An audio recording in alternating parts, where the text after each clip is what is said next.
BS6 వెహికల్లో ఇప్పటివరకు check light వెలిగితేనే ఏదో కంప్లైంట్ ఉంది అని మనం అనుకునేవాళ్ళం. నిన్నటి వరకు నేను కూడా అలాగే అనుకునేవాడిని. ఈ కంప్లైంట్ దొరికిన తర్వాత ఇప్పుడైతే నేను అలా అనుకోవట్లేదు. ఆ కంప్లైంట్ ఏంటో మీకు కూడా తెలియాలి కాబట్టి నేను ఈ వీడియో అయితే చేస్తున్నాను.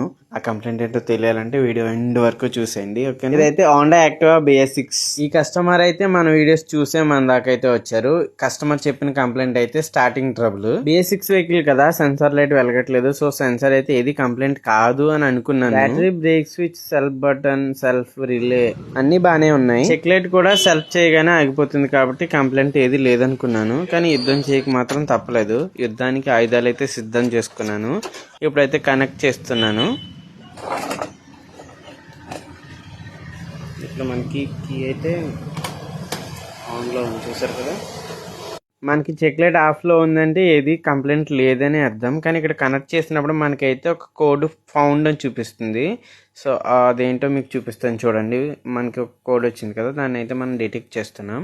సో ఇదైతే క్రాంక్ పొజిషన్ సెన్సార్. వీటికి వచ్చే కంప్లైంట్లు అయితే చాలా తక్కువే, కానీ వచ్చిన కంప్లైంట్లో ఎక్కువగా రిపీట్ అయ్యే కంప్లైంట్ అయితే CKP sensor, crank position sensor అనమాట. ఈ కంప్లైంట్ రావడానికి కారణాలు ఏంటంటే సరైన మెయింటెనెన్స్ లేకపోవడం. డస్ట్ ఏరియాలో ఎక్కువ తిరిగినప్పుడు మెయింటెనెన్స్ అనేది ఖచ్చితంగా చేయాలి.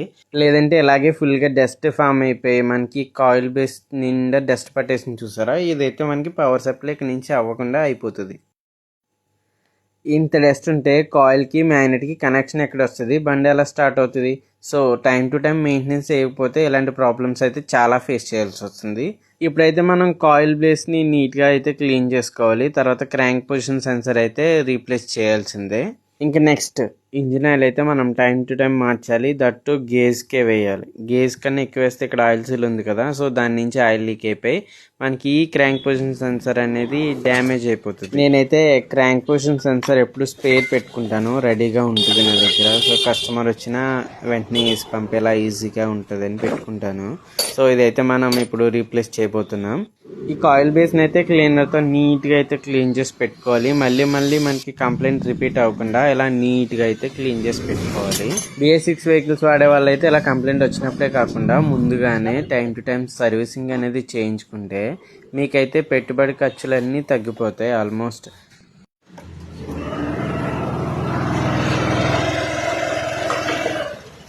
ఫైనలీ వర్క్ అయితే ఫినిష్ అయిపోయింది. మీకు ఇలాంటి కంప్లైంట్ ఉంటే కనుక ఖచ్చితంగా నన్ను కాంటాక్ట్ అవ్వండి. నా కాంటాక్ట్ నెంబర్ అయితే స్క్రీన్ మీద ఇస్తాను.